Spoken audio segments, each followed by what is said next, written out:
good afternoon, good morning, whenever the fuck you're tuning in.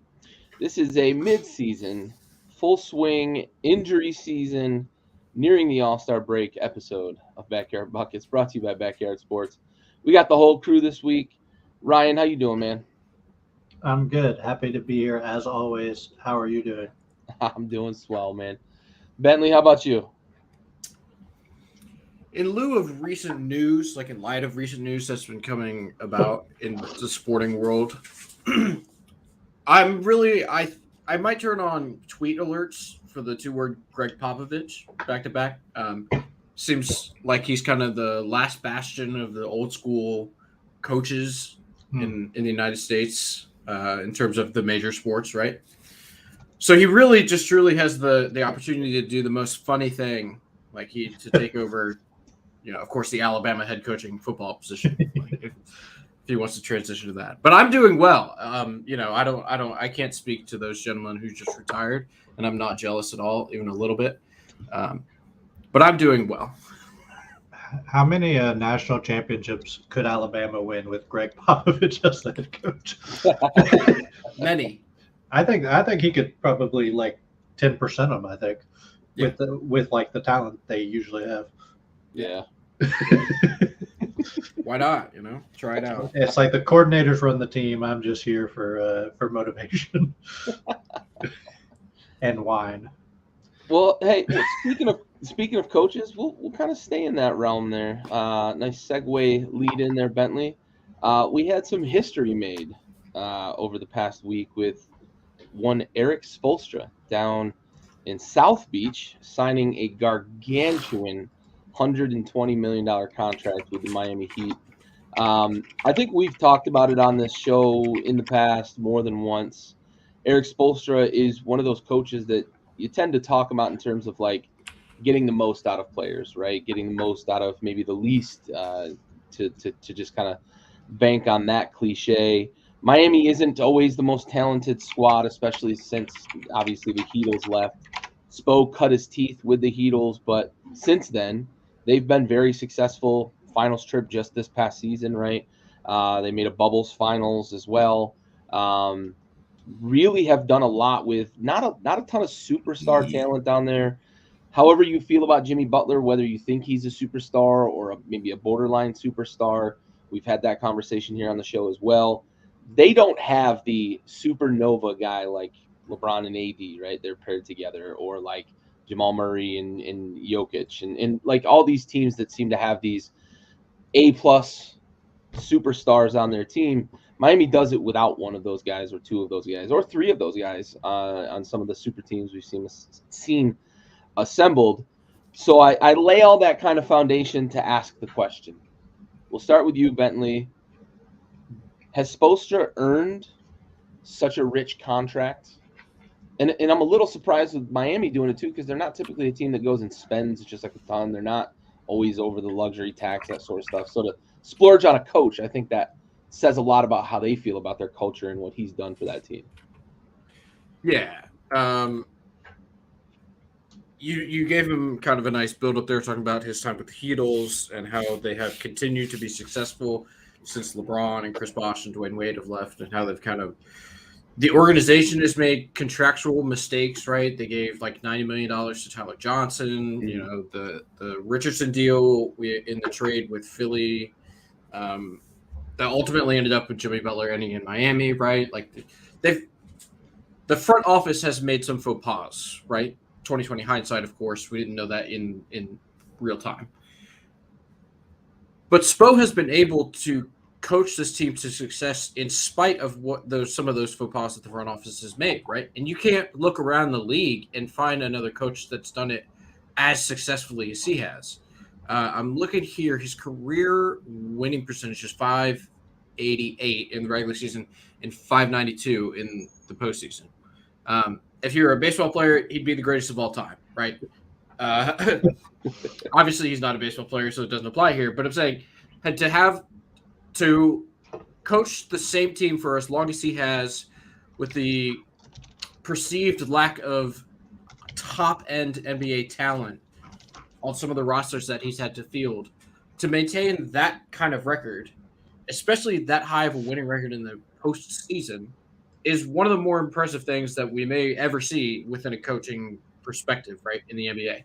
I think I'm going to side with LeBron James here. He quote tweeted the news and said he's worth every cent of that contract.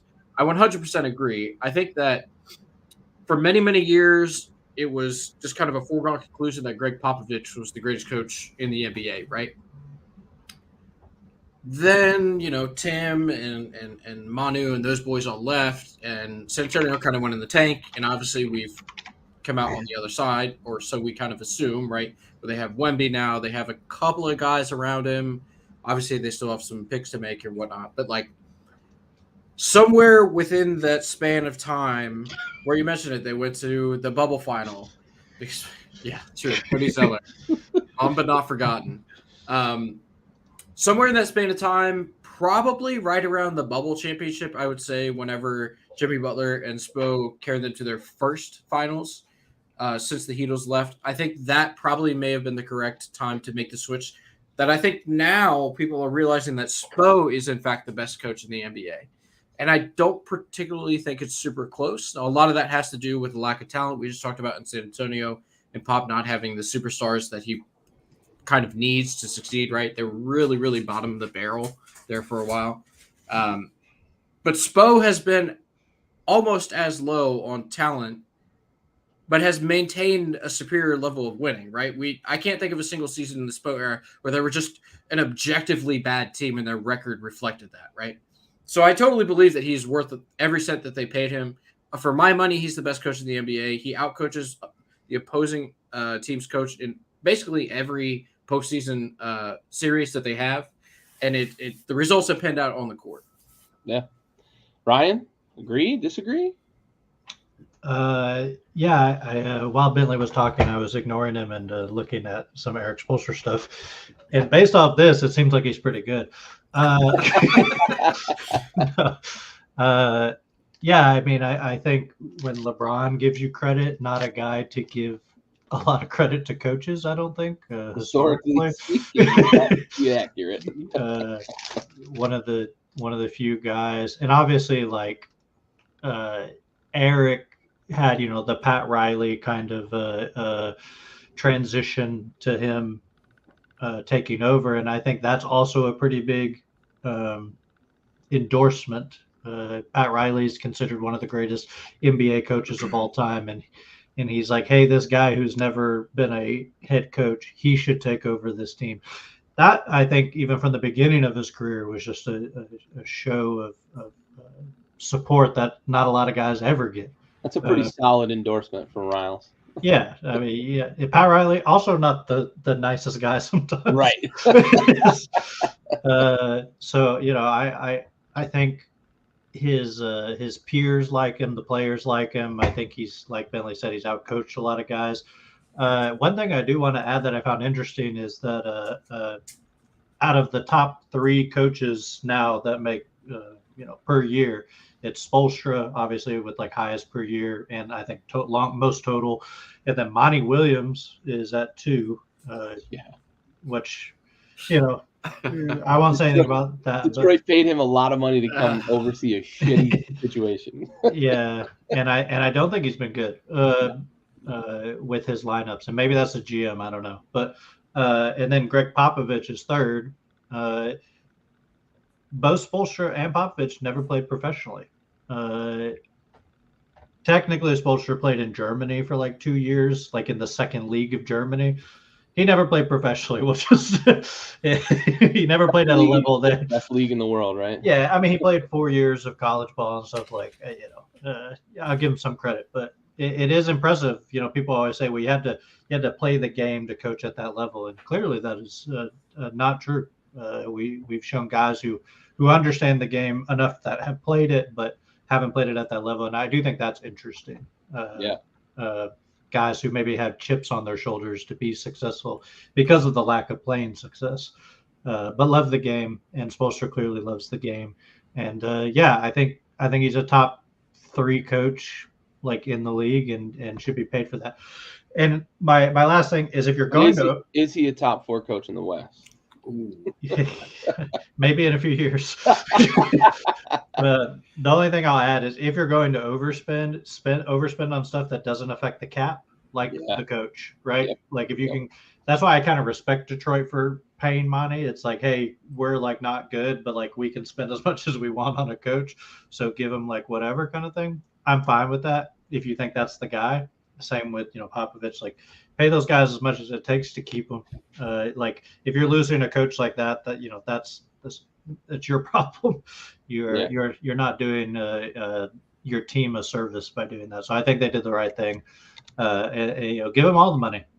Yeah, I agree. I agree with both of you. I think Bentley, you went out on a limb to say he's the best coach in the league. I agree. I think right now, especially with what he's been able to do with that roster. Go ahead, man. What'd you have? I was going to say, I think it goes without saying that if he were 6'2", he definitely could have played in the NBA, though. Yes. 6'2", peak athleticism. Yeah, average height of the NBA, as we all know, is 6'2". Yeah.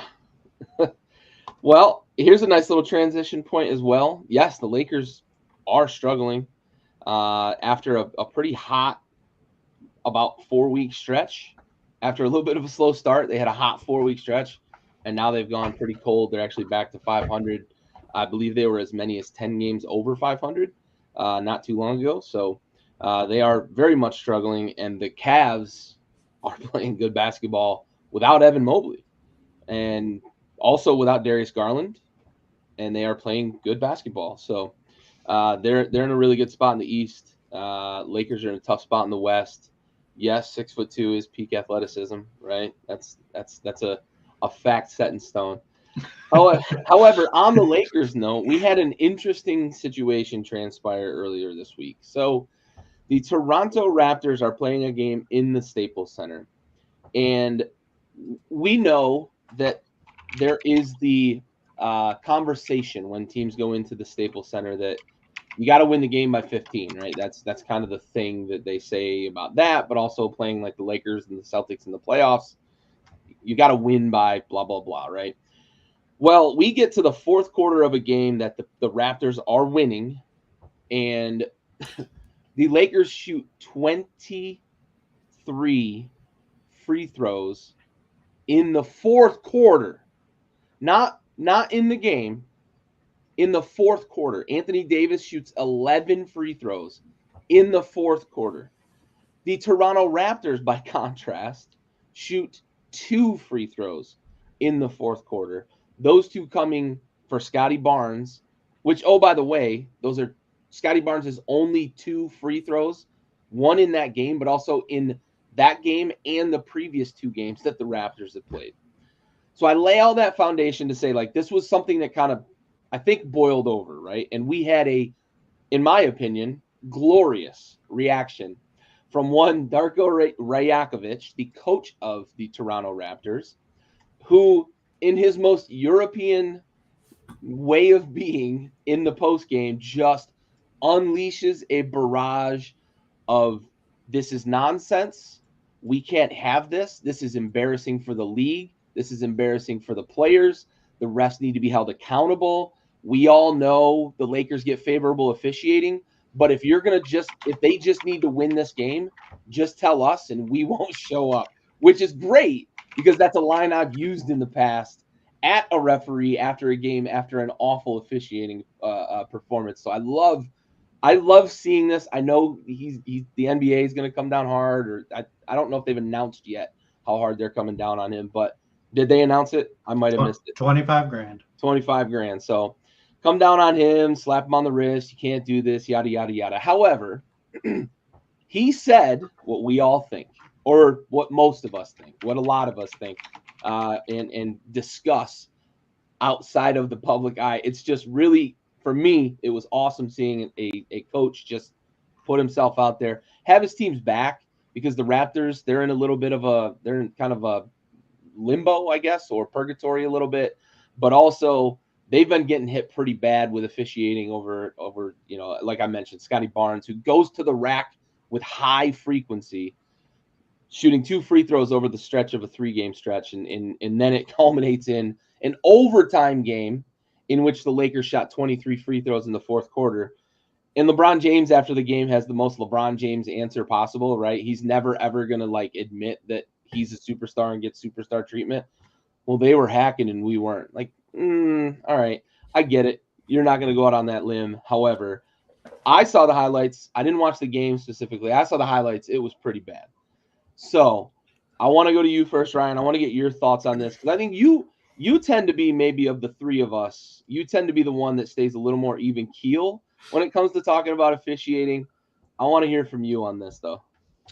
Yeah, as someone who's been threatened many times for my own officiating, I try to be pretty even keel. I've been followed out to some parking lots before after games. I've told these stories to, I believe, both of y'all. Yep. So I try to be reasonable with officiating, especially at that stage, because I think we're talking millions of dollars on the line and fan bases that are a lot bigger than the level I ever officiated at, but. Though the little leagues got some big fans, I will say I respect it from the standpoint of what it does as a coach, like for the players. Like I am behind my players 100%. I think they're being treated unfairly. Whether he legitimately believes it or not, I think he does based off the way he reacted. That seemed like a pretty visceral reaction. Pretty genuine. Yeah. But I think the benefit is probably like, hey, my coach has my back. He's not like just telling me to like suck it up. He's willing to get fined to say these things. It goes a long way. Yeah, I think so. Especially with a team that has some young guys that I think could use that. They often need the support. The Scotty Barnes of the world and stuff. So yeah, I liked it. It was very European. I think I told you that, Gary. It was fiery. I think it's good to see that attitude, come out a little more and not just like hidden into the locker rooms, because I think that's usually where that is existing. I like to see the passion. Yeah, exactly. Do I think that the refs are on your cow? Yes, that was what he said in the press conference. Do I think that the refs are leaning towards Los Angeles? I think that there is inherent bias in every officiating. Do I think that bias is conscious or unconscious? That's the question, right? Are they actively choosing to bias towards a team? I don't know if I believe that. Are they actively biasing a player? Probably. I do believe that happens. As someone who has probably biased some strike calls behind the plate based off how annoying the player was. It's like, oh, your zone just got a lot bigger. I believe that happens. I mean, they're told not to do that, but like, how can you not, right? Like, hey, Anthony Davis is a star in this league.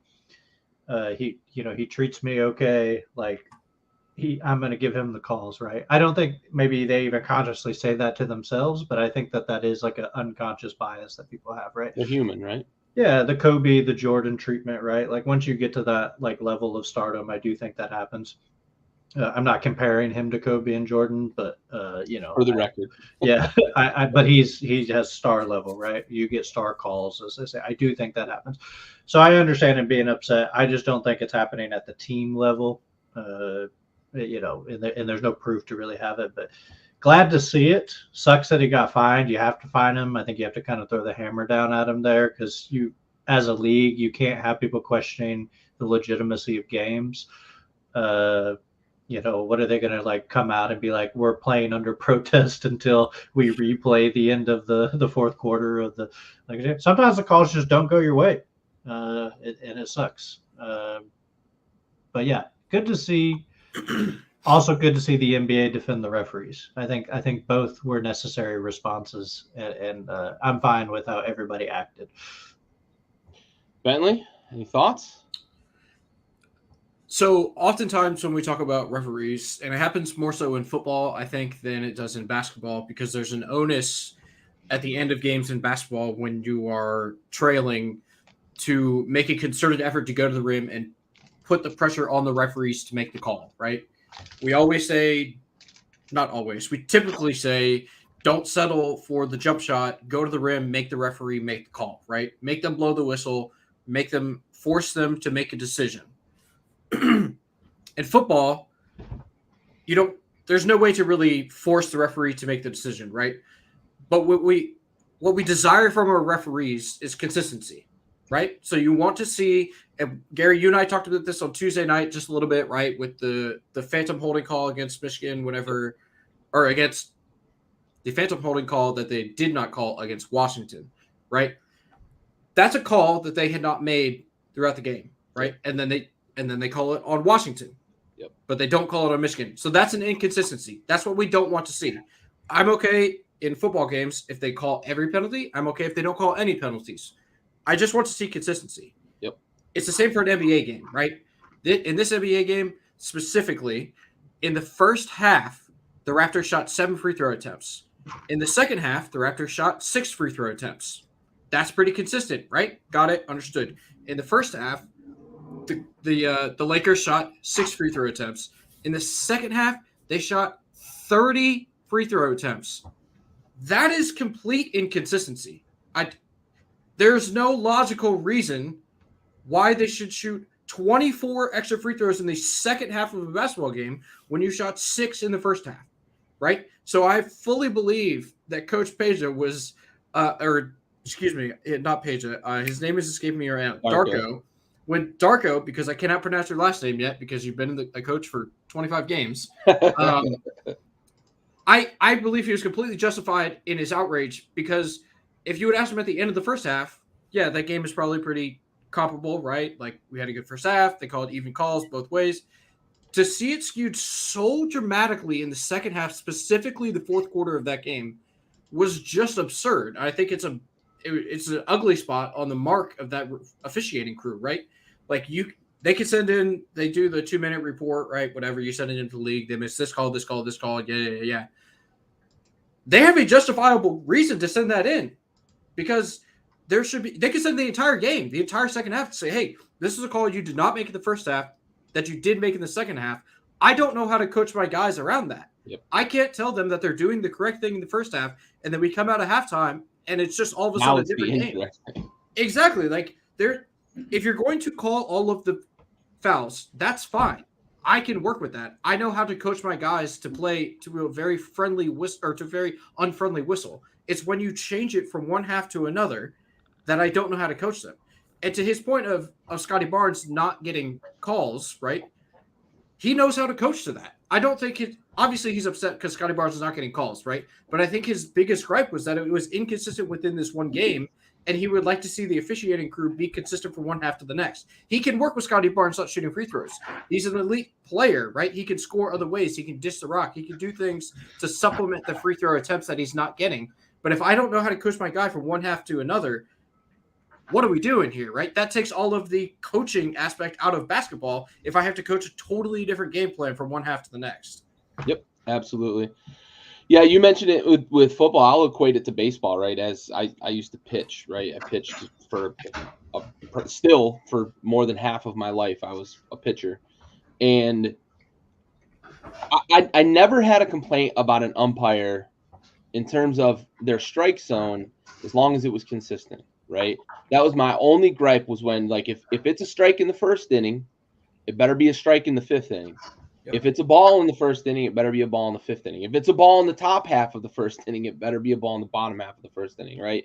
That was the only time that I would ever, if in umpires, especially like before I got to college, like high school umps, we had the same umps all the time. We had them for summer ball, we had them for spring, we had them for travel, we had them for everything, right? They were the only umps in the area. I grew up in a small town. I've said that before, and we didn't have 5A refs that were running around and you met them maybe a couple times a year. So we would have conversations, and like I would have one-on-ones with these umpires and be like, listen, I don't care where your strike zone is. I will adjust to your strike zone. I just need to know that when I make the adjustment to your strike zone, it's still going to be a striker. It's still going to be a ball, right? And that applies as both a pitcher and in the box, right? You want that consistency on both sides there. So I think that's the crux of the issue with Coach Rajakovic, right? And I know why you said Peja, because it sounds like Stojakovic. Nearly almost spelled the same, STO versus RA at the beginning. But I think that's the crux of it, right? And probably why it finally blew over for him, because he mentioned the previous games and the whole season, basically, that they feel like they've not been getting officiated in a manner that's fair, right, and consistent. So that's a very good point that you bring up there in terms of the consistency and the disparity between the first and the second half. And like, they shot 13 free throws in that game, right? I emphasize the fact that the Lakers shot 23 in a game or in a quarter, because 23 in a game is a pretty good number in the NBA, right? That's a pretty decent amount of free throws to shoot in an NBA game, and they shot it in the fourth quarter of a game that went to overtime, and the Lakers won by 1 point in overtime. Huge issue. Clearly, coach blew up.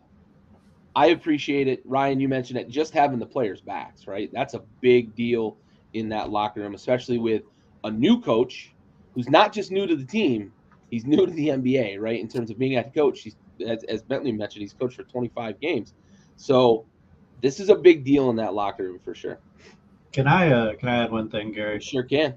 I just want to clarify what we're talking about with consistency, because I think saying one half has a certain amount of free throws and another half has a certain amount of free throws doesn't imply consistency or lack of consistency. It's what Gary said is making the calls roughly within the ballpark of each other throughout the game. I do agree with that. You can have a huge disparity in free throws and the games be called correctly. Right. Like we all understand that. It does on paper look as if it was called unequally, just because it's like, well, these guys are all NBA talents. There should be like given some, slight difference. Right? Yeah. They plus or minus like 5 free throws, right? Or something like that. I think generally speaking, I think if we looked across games, that would probably be pretty close, like within a few free throws of each other, depending on like, how often this team gets to the line, because some get there more than others. But I just want to clarify that we're not saying that these, just because they shot more free throws, it's a bad called game. It's just if the calls are not the same for both teams, that's the consistency we have. Yep. Because I do think that's how people view it. They don't really watch the games and they go, there were a lot of fouls, so why did they give so many fouls? And anybody who's ever been to a high school basketball game knows that's exactly how fans look at it. They go, oh, your team has 10 and mine has 5. Clearly these refs are in your pocket. And it's like, that's just like not the case. There are like missed calls. There's all this, tons of variables that we can't like keep. And this might just be an outlier game. He's probably just upset because it was such an outlier. Yeah. It's like, I'm going to blow up, right? Whether it was called inconsistency or consistency, I did not watch the game, so I can't say. I know, Gary, you said you did not feel it was consistent. That's fine. I just want to clarify, the number is irrelevant. It's the calls that matter, right? It's the strike zone. Yeah. Is this a strike or is this a ball? Yep, for sure. Yeah, and like I said, I caught the highlights, and they highlighted quite a few that were real sketch, late whistles. That I think partially as a fan, the hardest ones to deal with are the ones that feel like they're incorrect on a late whistle too. And that happened a few times. And I know like there were a couple of shots that Davis got an and one and like nobody touched him, but the ref, maybe he had a bad angle. I mean, you can make excuses all day for, the speed of the game and stuff like that. But there were some that were just like Scotty Barnes got tackled basically on one of his drives to the hoop and didn't get a foul call. I don't know how you miss things like that. Like those are the ones that I think set people off. And I bet you, as coach on the sideline, you watch those and it just keeps going. That temperature just keeps rising. And then you get a microphone in front of you and a reporter asks you about how you feel about the inconsistent or the apparent inconsistency of officiating. They led him into that question or into that response basically. And he let the let the tea kettle pop. And I'm here for it, man. Yeah. I've always said too, and last point for me on officiating, I've always said all of these leagues, the refs and the officials and the umpires, they need to have a mic in front of them after the game. There needs to be accountability. They need to answer for their performance in these games because they are such an influential piece of the game. If they're going to be as involved in the games as they are, there needs to be a level of accountability, and the leagues aren't doing it. So put them motherfuckers in front of a microphone. Make them answer questions on what they saw, where they saw. We got guys in the booth getting paid a lot of money to talk about it. Put these guys who are on the field actually influencing the games. Put them in front of the microphone. Make them answer the questions. I don't want to hear fucking Terry McCauley about what Brad Allen was thinking because he doesn't know what Brad Allen was thinking. Ryan, you seem like you got another. Yeah, I think that's a tough precedent, right? Because what you'll find out really quickly is that referees have very different philosophies about how they officiate a game. Like Earl Strom is a very famous NBA referee. He's in the Hall of Fame. There's not a lot of referees in the Hall of Fame. Right. Helped a guy, and he helped to write a lot of the rule books because early NBA the rules were just kind of all over the place. Wild West.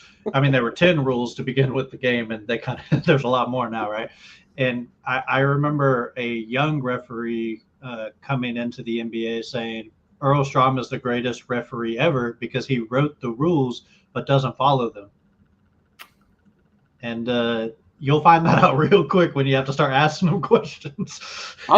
Listen, I'm fine with that though. I'm fine with that. Maybe we all know that's the case. Want to open Pandora's box, but yeah, I like the human factor. I just don't like when I see shit like this happen and I see the weird holding calls get called and these guys just go along their merry way, and I don't know. I want some accountability for these officials. We never get accountability for the officials. Yeah, I don't mind it.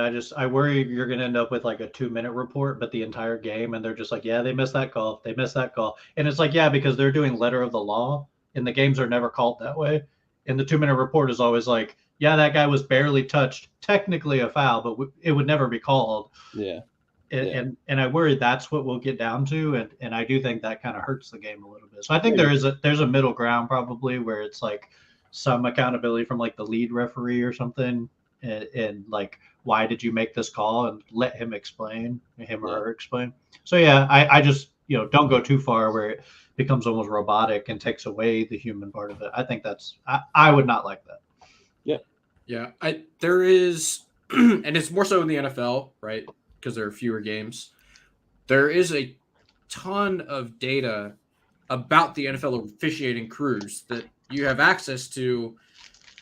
It has become more prevalent in recent years because of gambling, right? But coaches and front offices and players, they've always had access to this data, right? Yeah. For as long as it's been tracked. They hang the report card in the locker room. Exactly. So you know who you're going to have going in. The same is said for the NBA, right? Like there is referee data that you can go and you can see, and this team gets a favorable whistle here, and this crew doesn't call this, and this referee. We all know the referees that are quick to tee up coaches or tee up players, right? Draymond knows them acutely, but the information is available, right? It's not a post game report like you're calling for here, which I tend to disagree with. I think Ryan is. I side more with Ryan on that one. I think it would end up being the 2-minute report, but it would end up being the whole game. And like Ryan said, like you would see that these referees see the game very differently from different perspectives, right? And I understand that missed calls are going to be had. There are going to be things that referees miss. I totally get it. And like you said, Gary, that's the human aspect. And I enjoy the human element of sports. It's what makes it non-robotic. We don't have to play exactly by the letter of the law every single time, right?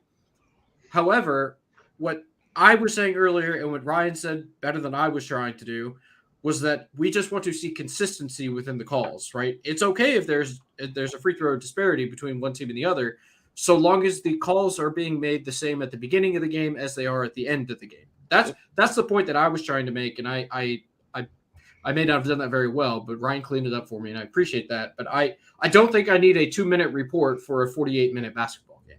I'm not asking for that. I just want I want Brad Allen in front of a microphone to explain why he made the call he made with the eligible receiver, right? I don't want them grilled for what happened in the first quarter. And I think as a populace, as a fan base, and as a media entity, I think we understand there's a human factor to it.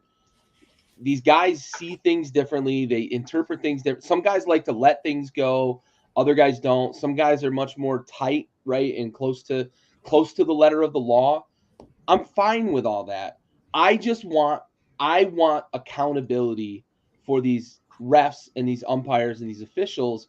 And I think having to answer those questions after those games in a post-game interview setting like players and coaches do, I think goes a long way to maybe start getting a little bit of that consistency.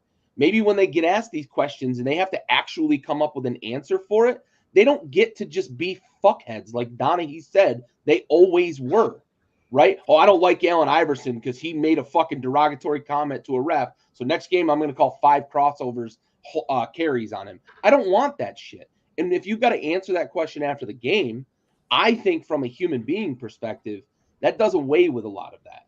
Because then you've got to have a reason to explain it. You've got to have your mechanics, as Terry McCauley loves to talk about. We go through the mechanics, right? Well, I don't think you go through the mechanics as much as you want to tell us you do. Because I see you spectating and watching what's going on with these fucking other world athletes all the time. And I don't blame you for it. But don't then come after the game and try to tell me that you're fucking perfect and that the player made the mistake. No, that isn't the case 100% of the time. And I think the NBA does a pretty good job with the 2-minute report. I've always wanted some accountability from the refs, from the umps. Just give me 30 seconds of your time so that I can ask you a question about a pivotal play in a game. After the national championship, like you mentioned, Bentley, why'd you call that hold when we saw 100 holds that didn't get called? Why didn't you call the 3 on Roma Dunze, one of the best wide receivers in all of college football? Why didn't you call those? Was it a problem that you didn't see them? Did you not have the vantage point? Those are the sorts of things I want to hear from refs and officials. Why didn't you? Why did you? Why does this feel so fucking goofy? Why does it seem like the Lakers always get this favorable officiating? Why does it seem like the Cowboys always get this favorable officiating? Get these refs to answer these questions. I think we would get a lot more consistency with officiating. That's just my stance on it. Do you think it would be interesting to see how the NBA scores the referees? Because they score them, and I think they drop off. I believe it used to be 10%, like the bottom 10 every year would get sent down to the G League. Yeah. So they literally relegate them, and then they bring up the G League guys who did the best. Do you think it would be interesting to see how they score and like what each referee scores? Because I know the NBA teams get a facsimile of that, right? Yeah. It's they don't get the full scoring system, but they do get here's kind of their tendencies, like y'all were talking about. But it would be interesting to see how the NBA, who they think is the best referees and why. I do think that might be interesting, some transparency there. Yeah. Doesn't have to give the full system away because they probably don't want to. Sure. But something insteed of just yeah, we determined this guy made the right call. All right, see you later. Right. Sure. A very quick aside. Did either of y'all see the Sports Illustrated cover art for the magazine that came out about Michigan? No. Oh, my God. You have to look this up, right? So it's the picture of Blake Corum running into the end zone. And it's a down-the-line shot. And there is the most blatant offensive he's dragging him. He's dragging him. He's got him by he's got his left arm around on the cover of Sports Illustrated. Yeah. Oh, it's just the icing on the cake for Michigan against the world. So good. It's so good. I laughed so hard when I saw that. That's so good. Nobody has it better than Michigan, huh? I'm only seeing the swimsuit covers. I don't know what I searched, but attaboy. Hopefully Jim Harbaugh's not on that one. Oh, weird. He was actually. All right, so let me explain this like Jason Whitlock style. The algorithm tracks your Google searches. I use Bing. Yeah. He got so So burnt on that. What a dipshit. Did you listen to the fucking 45-minute rant that Stephen A. Smith went on? Stephen A. Smith went in. Yeah, he made it very racy, which I didn't love. Like it was very like black versus white, which is not the direction I expected him to go in. But he fucking fried Jason Whitlock, dude. I think there's a perception that is where Jason Whitlock flipped, because he used to be very, very good as a sports reporter. In my opinion, I thought 20 years ago, I thought Whitlock was good. He's terrible now, and he's gone a very different direction than a lot of Stephen A. Smith and those of his ilk have gone. And he did go pretty hard on that for sure. But he fucking torched Whitlock. Yeah, the Andrew Tate of sports. Yeah, basically. But not nearly as popular. Yeah, for sure. All right, well, hey, let's switch gears. Let's get out of the coaching realm. Let's talk players here. And we had some recent news with Kawhi Leonard. I don't know how much either of you anticipated this. I was a bit surprised when I saw that he's getting an extension with the Clippers, because correct me if I'm wrong, but like I don't think that his tenure with the Clippers has been great. I understand wanting to keep star power in house, but it's a lot of money for a guy who essentially has played, I believe he's only played like 55% of the games since he's been a Clipper. Now, this year's different, but also the NBA came down and put restrictions on load management and made awards and contracts and all that kind of subject to playing a certain number of games and penalties that could be incurred along those lines. And I think it's been great for the game, but I just don't know that 150 million over the next 3 years is a number that I would have expected for Kawhi Leonard.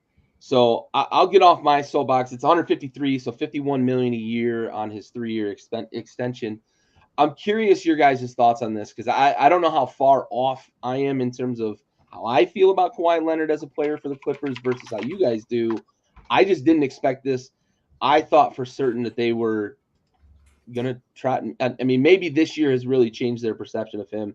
Ryan, let's go your way first. What do you think of this Kawhi Leonard extension and the money that he's getting paid? I mean, the money in the NBA is silly anyway, but. Yeah, I mean, 51 million a year for 3 years. That's a good payday, I would say.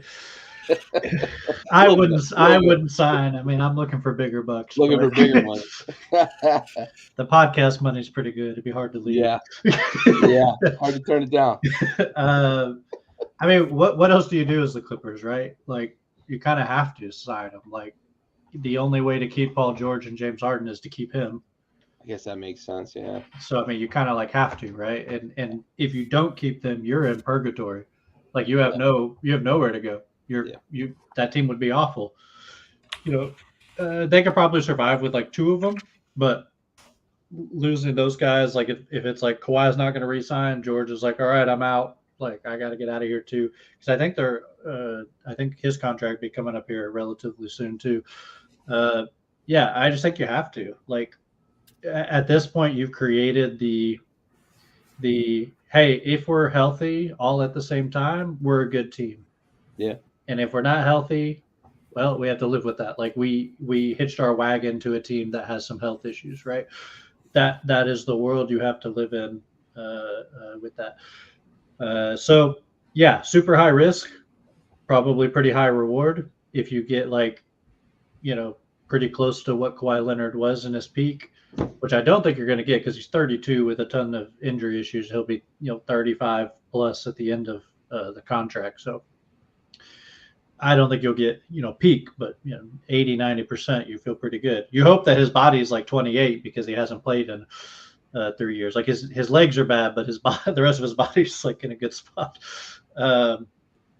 So yeah, I mean, I don't know what else you do from a team building perspective, right? Do you just not sign him and hope unless you're blowing it up, but like they can't. Like they traded, for James Harden. They brought in all these. They have no assets. Like they're to use a poker term, they're pot committed. They put a lot of money into the pot, and you can't take that money out of the pot. So they just have to keep pushing money in, hoping to try to win it, right?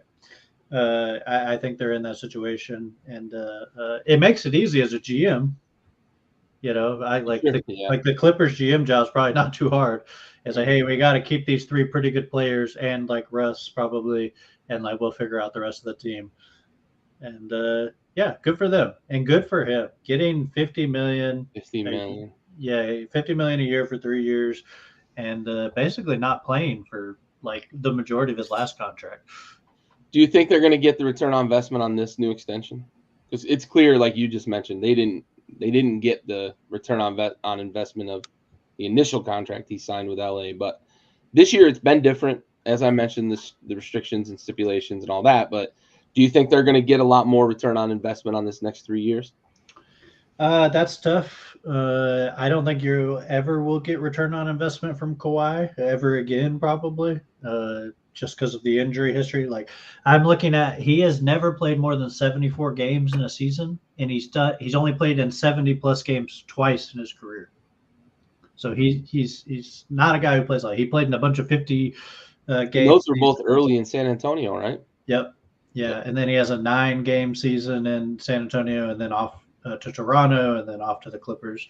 And he hasn't played more than 57 games as a member of the Clippers in a season. So probably not. But, like I said, what are you going to do? Where you don't, from a team building perspective, where you don't want to not get value is from role players contractually, right? If you think about, like, we can just say win shares, for example. Win shares are not perfect, but like if a guy contributes 8 wins to your team from an analytic perspective, you will pay a lot of money for that guy just because 8 wins is like an incredibly large number. Like that, that's a random. But if you have a guy who's like 0.2 wins, he's like a contributing NBA player, but you're paying him $25 million a year.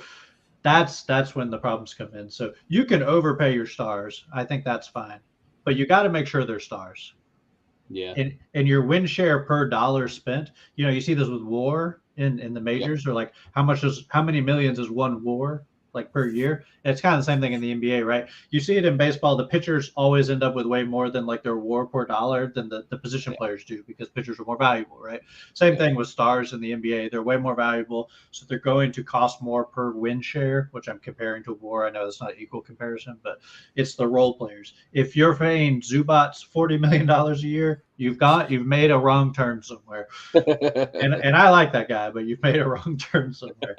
That is where you don't want to overpay. You're done if that happens. If you give a Timofey Mozgov $20 million, you're in trouble. Albuquerque, Doc. That's give everybody else as much money as you can. If they are a top 25 guy, give them a blank check. It's like, what can I give you? I mean, that's just how you have to do it nowadays. Yeah. Sure. So I don't think they'll get value, but I also don't think you could overpay for a superstar.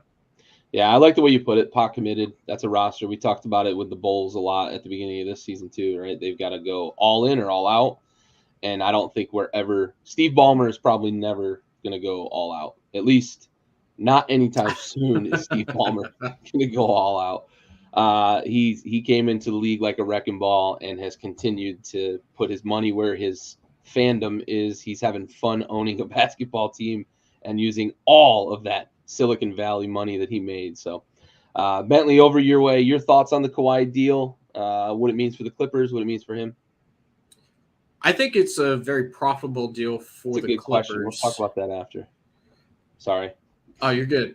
I think it's a very profitable deal for the Clippers because for 2 reasons. They got him under market value because he took less than the max contract extension available to him. And 2, because they're opening a new stadium in the fall, and they're going to sell that thing out like freaking hotcakes because they have a superstar that they can put up on posters outside to draw fans into the crowd, right? Yep.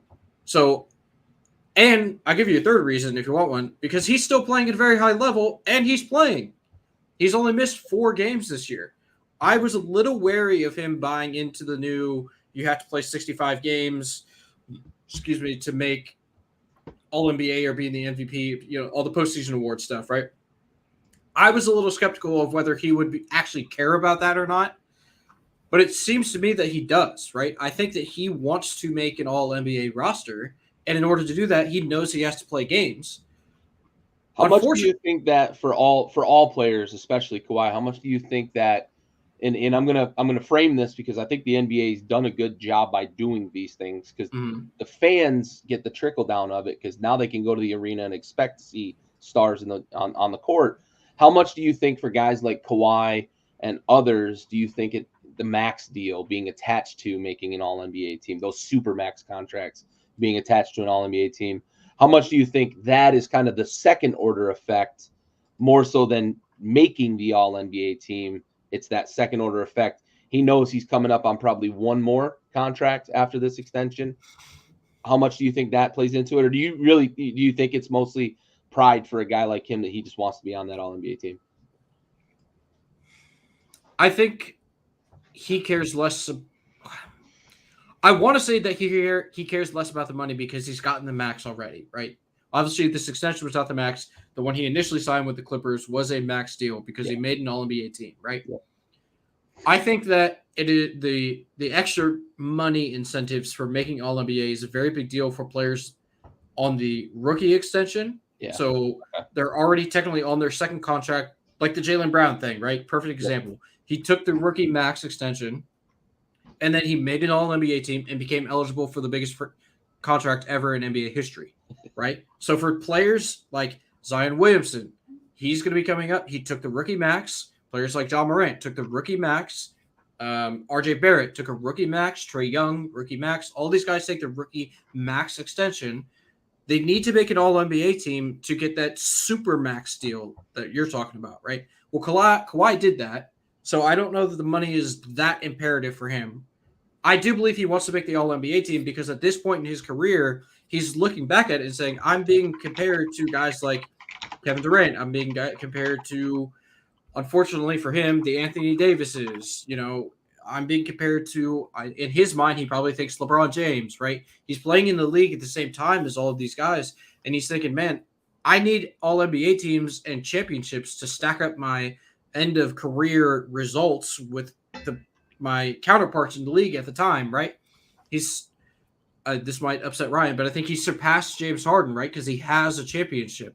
James Harden probably a better overall career, right? More counting stats, the MVP, like whatever. But Kawhi has that championship. So I think for Kawhi's benefit to make the All-NBA roster, he has to play these games, and he knows that. And I think it shows that he cares about that because he is playing. He's only missed 4 games this year, right? So I think it proves that he cares about that.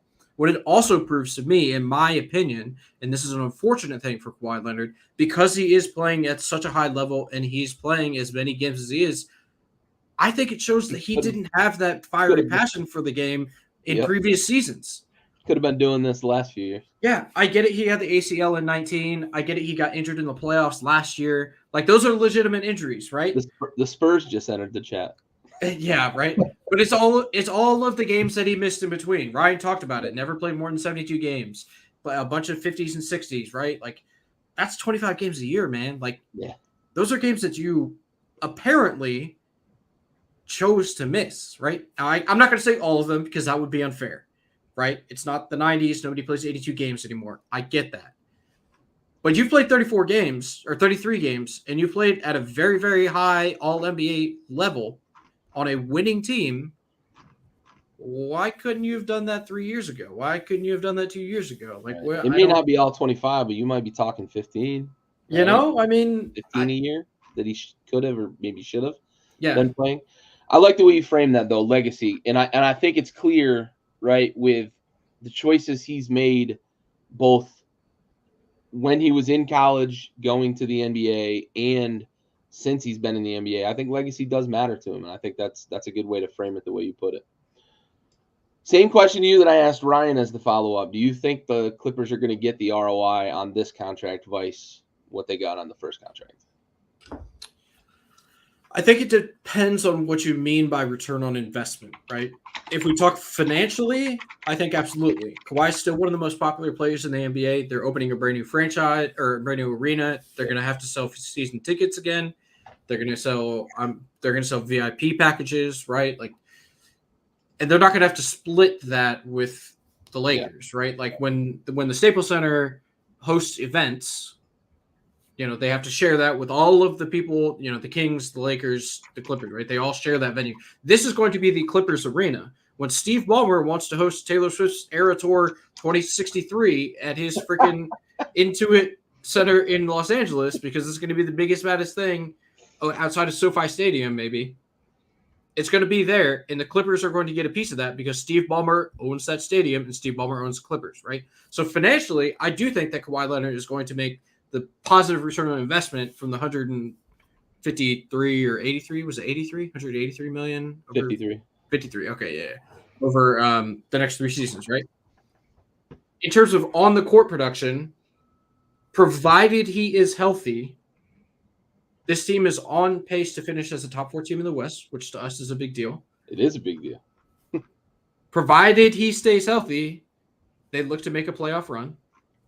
Provided he stays healthy, they seem like a legitimate playoff contender, like a championship-style contender.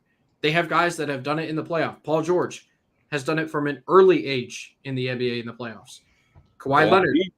Yeah, exactly. Kawhi Leonard done it from an early age in the NBA in the playoffs. James Harden. I'm not going to say that he's done it in the playoffs, but like he at least has been there. He knows what it takes, right? He's been to a conference finals.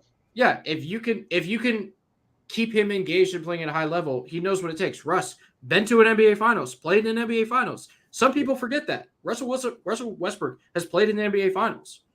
And Ty Lue has won NBA Finals, right? Yep. So, like, those are their 4 key components, right? We can talk about the role players. I know Ryan talked about them in terms of the money. Role players do matter, obviously. But if you have Kawhi, Harden, PG, Ty Lue, and maybe Russ, right, to a lesser extent, if you have those guys locked in, engaged, and healthy down your playoff stretch, and they win a championship, I don't think Steve Ballmer gives a shit how much money he pays Kawhi Leonard. He wants that freaking ring. So if they win a ring and Kawhi is healthy, I think he absolutely is a positive return on investment. Oh, yeah.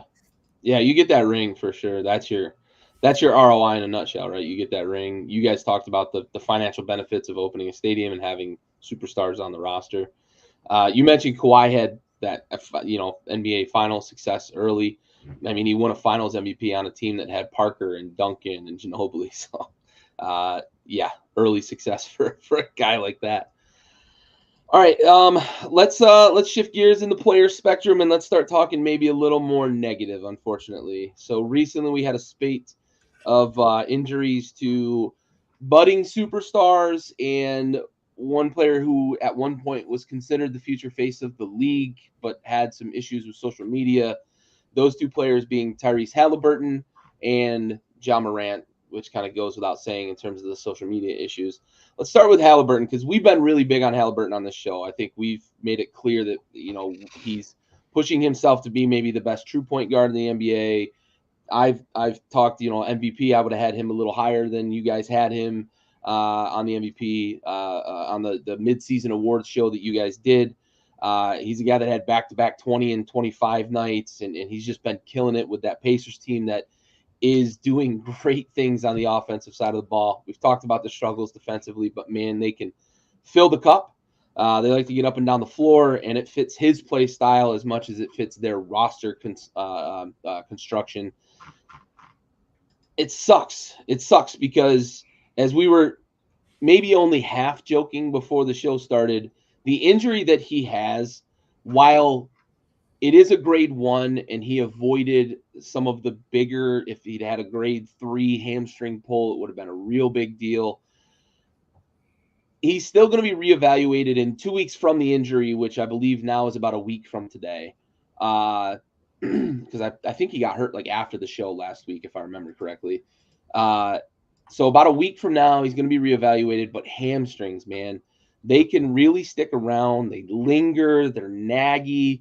You can feel like you're back, and then you get into a game and get at game speed, and you get that pull at the back of your leg. And the way he got hurt too, as abrupt as it was, and whatnot, in terms of slipping on the floor, basically doing a full split, and he was clearly in a lot of distress. how much of an impact do you think this is going to have on, one, the Pacers season, but also Halliburton's postseason success? Because we were talking about him in the running for certain awards, but the Pacers are really going to need him if they're going to be a playoff contender as well in the East. Bentley, go your way first. What do you feel here with regards to Halliburton, where he was and where you think this leaves the Pacers for the rest of this season?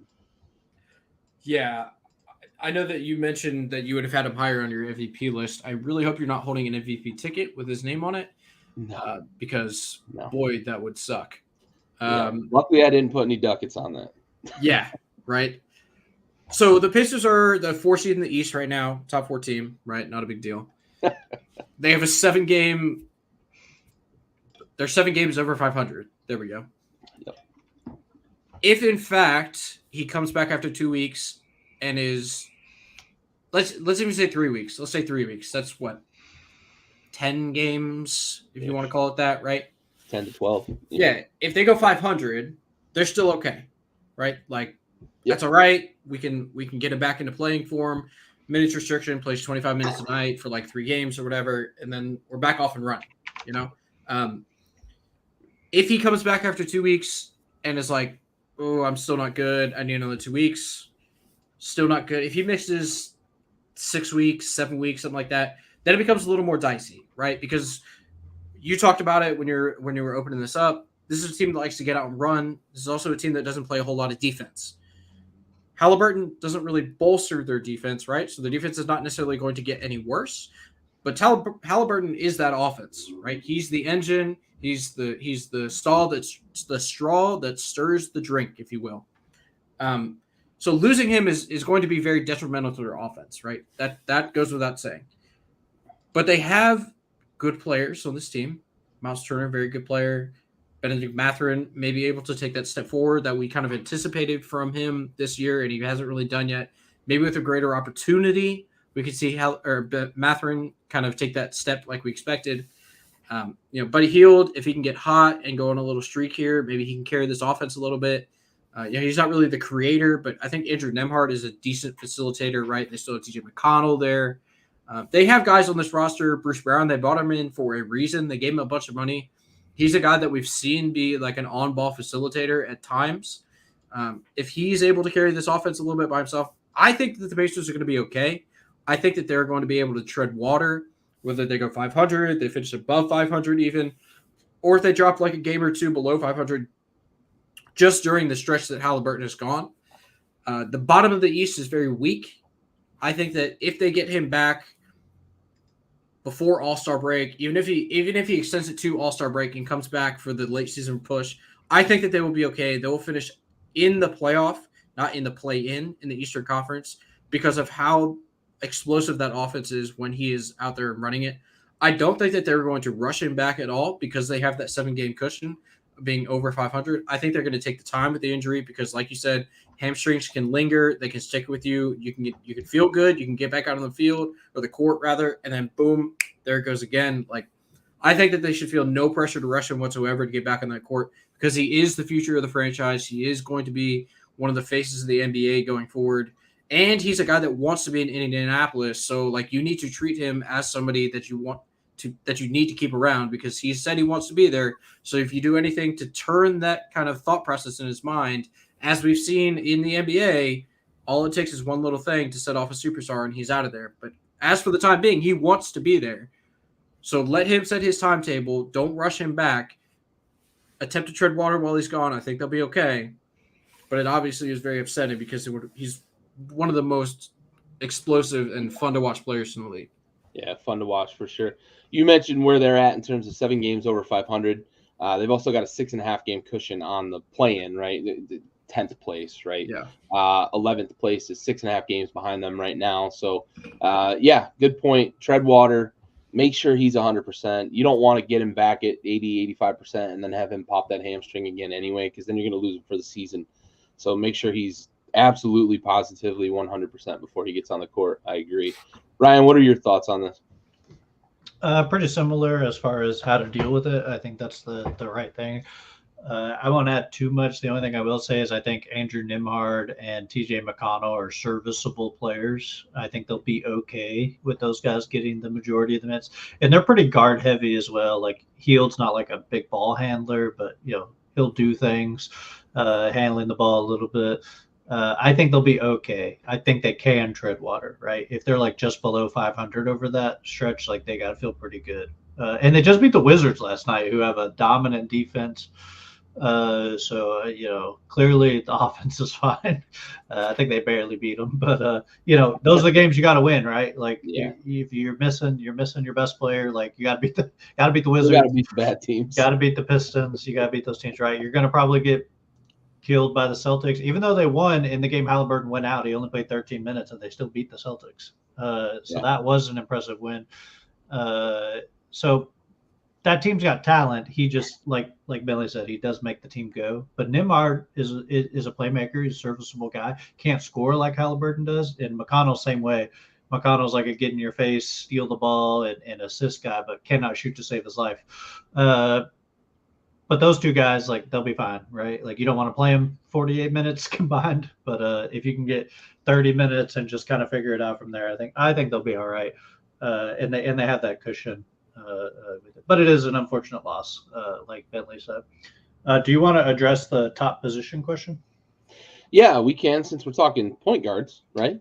Yeah. This is a good question, and I'll frame this a little bit because Ryan, you're the historian here, but from a generalized perspective, right? We've gone through eras of the NBA where positions were uber important, right? We had the big man era, which wherever you think it started, it went at least through the Ewing timeframe and then into Shaq, and then we started to kind of see a transition to the shooting big man, right? With the Bargnanis was kind of early into the league with being a shooting big man, and maybe the ball going through the center position started to transition, right? And we've had the era with the two guard being maybe the more dominant position where you were asking them to score, right? And be your heavy scorer. Jordan maybe was the start of that, right? That was kind of the transition from the big man game to all these guards can really make things happen, especially as much of a freak of nature as Jordan was. And then point guards, right? We've talked a lot throughout the history of the game about how important it is to have a ball distributor, one person who can bring it up the floor and get it to guys and put them in position to succeed. I think all of that has really changed in this era. I think now we play a lot more positionless basketball, and the NBA finally took notice of that because now all NBA teams are positionless as the game has transitioned.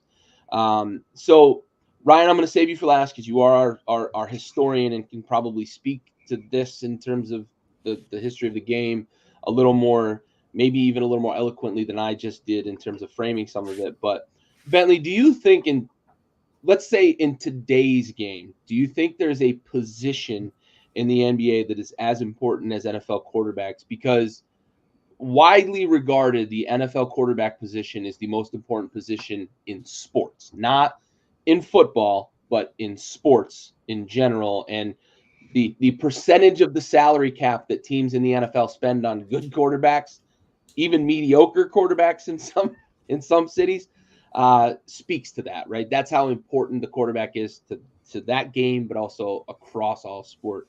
Do you think in today's NBA, there's a position that you would say is as important as NFL quarterbacks? And do you feel differently than kind of how I framed it, that we've had eras in the game? So two-part kind of question. So I'll answer the first portion, and then I'll get to the second one. There is not a position in basketball that is singularly as important as the quarterback position is in football, right? There have been players in basketball that have been as important as NFL quarterbacks to their franchise. But there's not one specific, if we're talking 1 through 5, right? There's not one, or if you just were to do guard, wing, center, right, or big man of the three, there's not one specific position in basketball that is as important as there is to the quarterback in football, right? Now, to the second portion of your question, I know there's a saying, we have it in Texas, I assume it's in Tennessee as well. you can't teach size, right? Ryan and I were just talking about this the other day. You cannot teach size. That's the one thing in the world that you cannot teach, right? There's a phrase in football, low man wins. There's a phrase in basketball, you can't teach size. The bigger you are, the better, right? Typically. That's typically how it goes. Now, if we're talking about players that are as important to their franchise in basketball as the quarterback is to the NFL franchise, I assume we're going to talk about elite level players, right? So the only comparable thing there is that the quarterback is important. The basketball player has to be elite, right? Of the history of basketball, the most important players have been the biggest ones, right? Michael Jordan, not necessarily the biggest, right? LeBron James, not necessarily the biggest. Those are two outliers, in my opinion, as to who have been the most dominant and most important players to their franchises throughout history. Magic Johnson came in and played center his rookie year in the NBA Finals.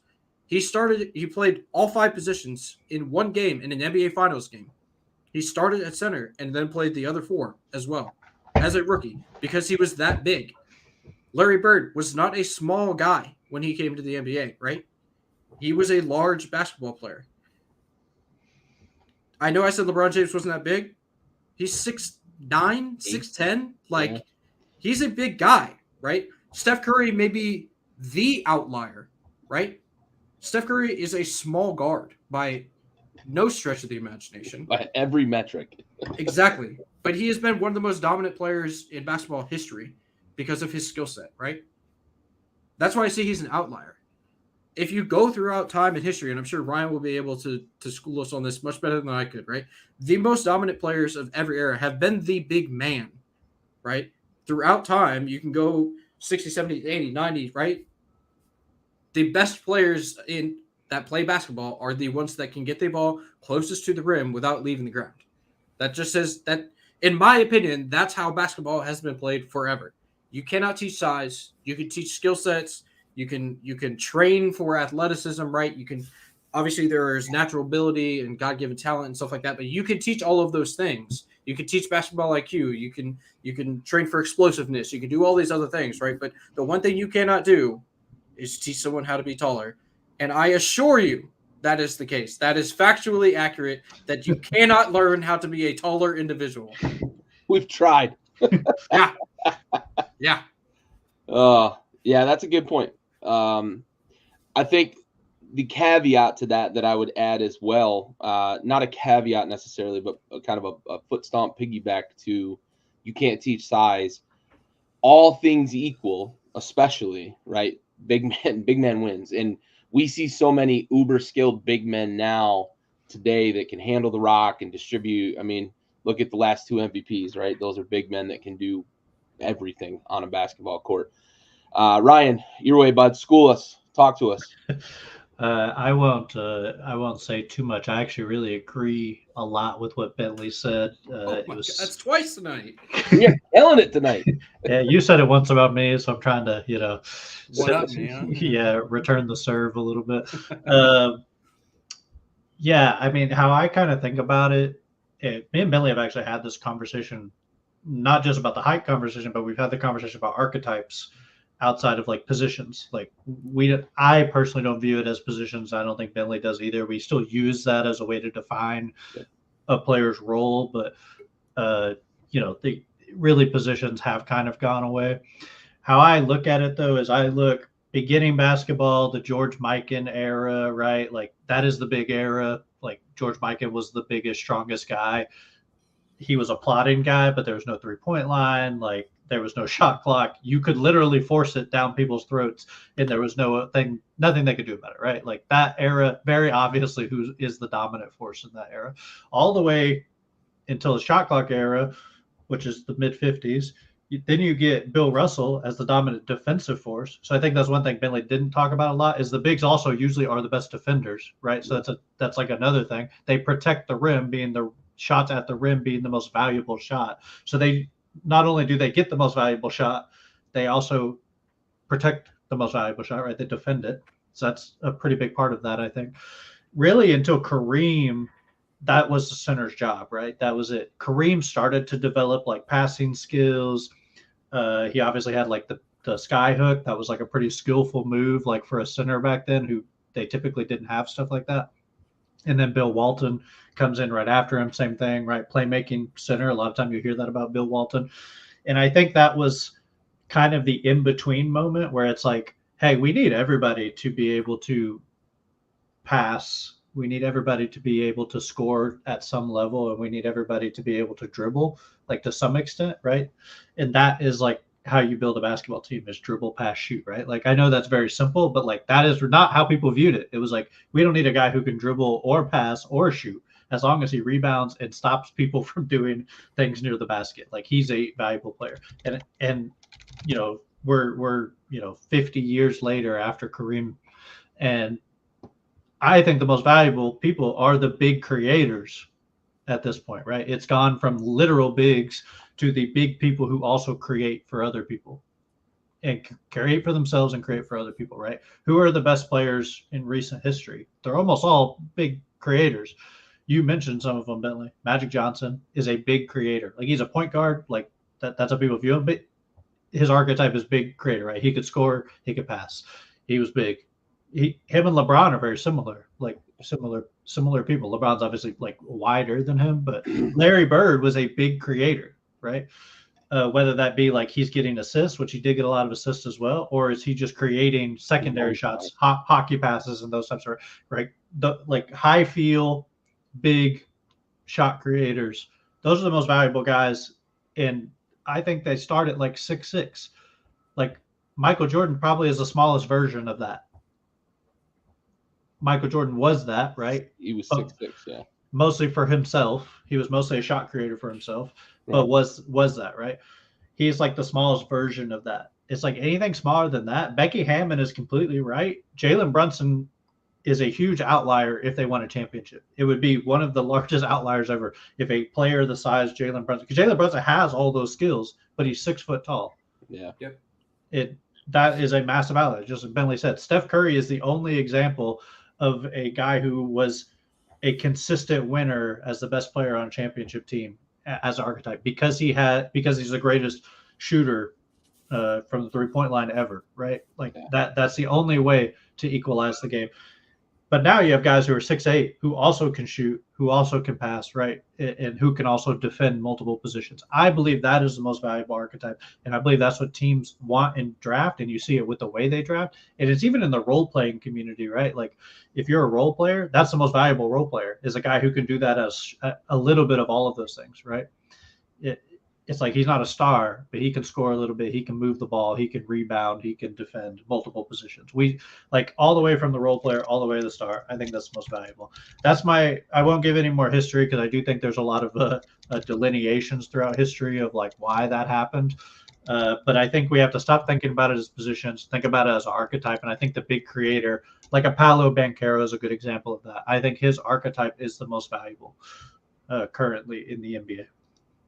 And Wemby is that, right? Wemby is believed to be a center, but he is a big creator, right?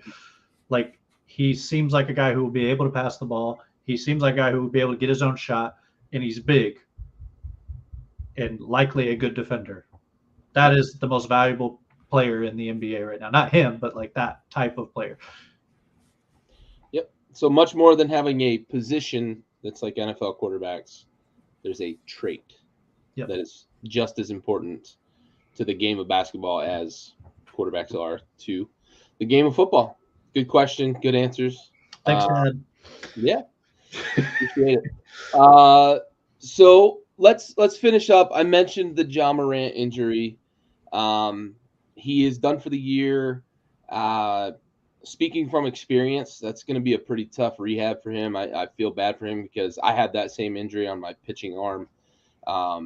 And it's a pretty brutal rehab because it's a tough joint. It's tough cartilage. The capsule around your shoulder is very tight, and there's a lot of like things come together all in a very small area. It's not a big joint like your hips and your knees and stuff like that. So hats off to him. That rehab's going to be no bueno, but we were just starting to see glimpses of the Ja Morant of old. He was a little bit rusty out of the gates coming off the suspension.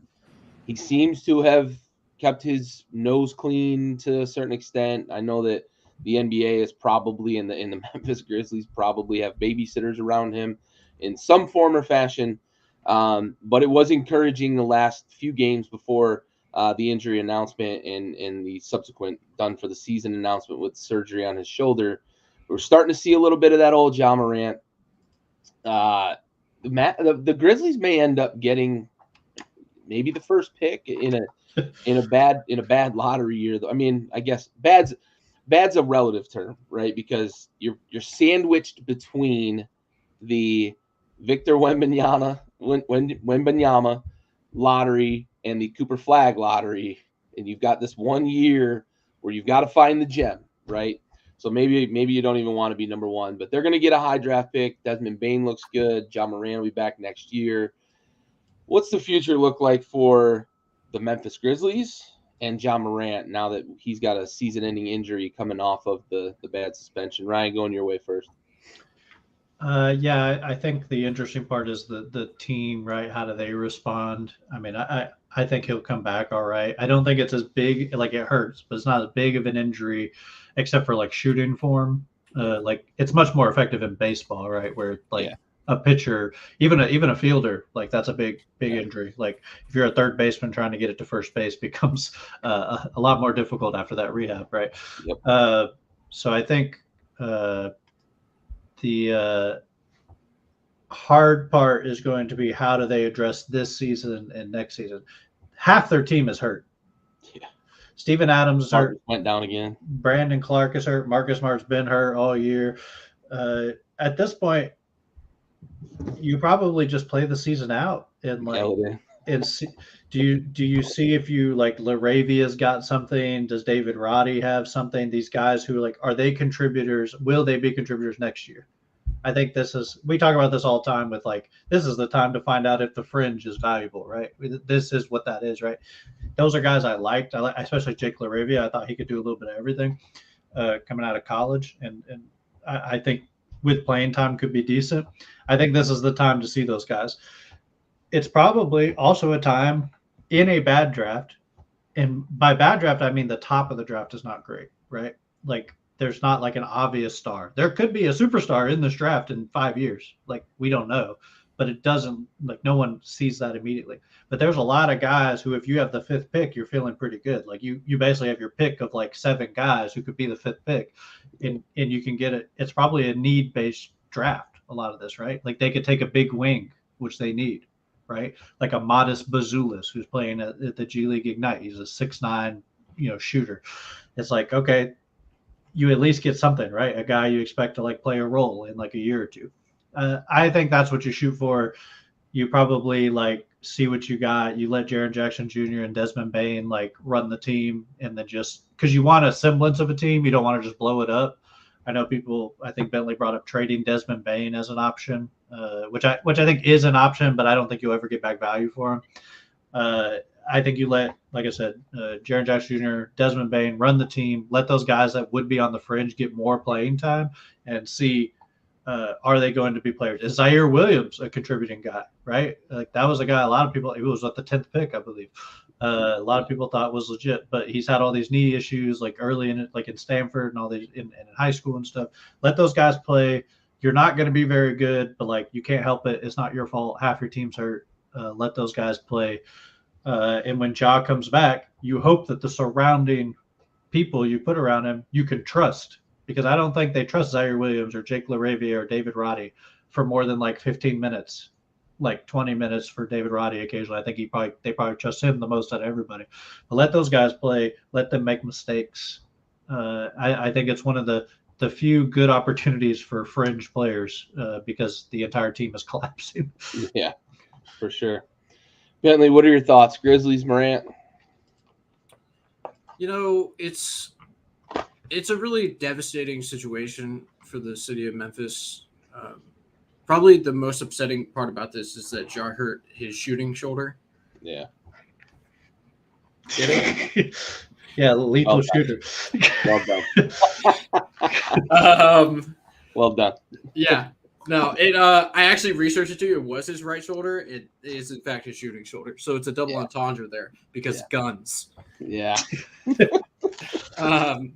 No, I had posed the idea to Ryan earlier. Trading Desmond Bain. I think he's correct that they're not going to get equal value in return. And this is probably not the draft to do that in, right? Like Ryan did a very good job of explaining that it may not be a superstar laden draft, but there are a lot of guys that you would be comfortable taking, thinking that they could be positional role players and maybe even starters in your lineup, right? Yeah. They would need some luck to get to the number one pick. They're not the worst team in the NBA. I promise you that. I've watched the worst team in the NBA play many times, and it's not Detroit. I can promise you that. Washington is top 2 worst teams in the league. They're not number 2. In terms of Memphis, I think Ryan really hit the nail on the head. You play these guys that you drafted. You play LaRavia. You play Roddy. You play Zaire Williams. You play, I'm gonna butcher this guy's name, Jacob Gilliard. I actually said that correctly. You play him. University of Richmond legend. Exactly. You play these guys that you drafted in non-favorable draft positions, right? Because they've been a playoff franchise, right? Since Jaw's been there. You drafted these guys for a reason. Play them, see what they can do. You play them with Jaren Jackson Jr. You play them with Desmond Bain. Those are your 2 best players left. You tell Brandon Clark, take the rest of the year off. Steven Adams, already out for the rest of the year. You play all the guys that you are not positive about, and you evaluate them. You let the season fall where it falls. You keep your coach because he's very good. And then you come back next year ready to do it all over again, and you hope and pray that John Morant can, 1, keep his head on straight, and 2, can stay on the court and injury free. I think you just play it out and see where the chips fall, unless somebody comes calling, and then you think about making a trade. Whether it's Marcus Smart or Godfather, make you an offer you can't refuse. Exactly. Who knows what John's getting into these days? I mean, he could, Godfather offer could be coming. Never know. All right, well, as is tradition on these shows, while the NFL season is still going, we're going to make a pick tonight. However, we don't have a Thursday game. We didn't have a Thursday game last week. We went with the first game of the week. That was a play-in game. This week, we're going to go with the tightest spread of Super Wildcard Weekend. So we've got 3 games that are pretty tight. Rams, Lions is separated by 3 points. Eagles, Bucks separated by 3 points. But the game we're going to pick is separated by 2 points.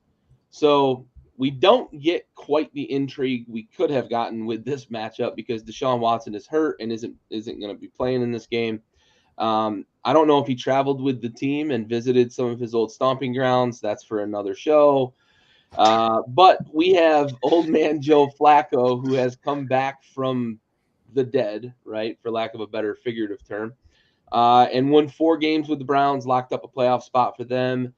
He's thrown a boatload of touchdowns, a boatload of interceptions. It's been fun watching that Cleveland offense with Joe Flacco at the helm, who travels to the polar opposite in the quarterback world, the rookie wonderkind CJ Stroud, who has put the Houston offense on his back. And we talked about this on the NFL show. If you tuned into the Blitz on Tuesday, we thought coming into this season that they were going to have a pretty good running game, and they didn't. Now, they got some contributions from some retreads throughout the season, but we thought Dameon Pierce was going to continue what he had in his rookie season. But CJ Stroud has taken this offense, put him on his back, and had maybe the best rookie season of any quarterback in history. There's some that you can argue, of course, but he's had a phenomenal rookie season. The Houston Texans end up winning the division because the Jaguars stumbled down the stretch. They locked up a playoff spot, so they would have been playing Wild Card Weekend anyway, whether they won the division or not. But they play host to the Browns. They are a 2-point favorite. Ryan, I'm going to save you for last because we know your affiliation with H-Town. Bentley, what do you got in this one? So Houston, a 2-point favorite. I think I have that backwards, actually. Yep, you did. Cleveland is a 2-point favorite. Sorry. Cleveland is a 2-point favorite on the road. The home team is the underdog. Who you got in this one? I'm going Texans, dude, straight up. Texans money line, give it to me. I've said this many times, and I will continue to say it through the next decade or 15 years, however long he's there. CJ Stroud was my favorite quarterback to play at a high level in the NFL going into the college football season. Last year, he was my favorite quarterback coming out of college last year and going into the NFL. They make a joke. I know it's very close to January 6th, but they make the joke, the Stroud boys stand up. I'm a Stroud boy.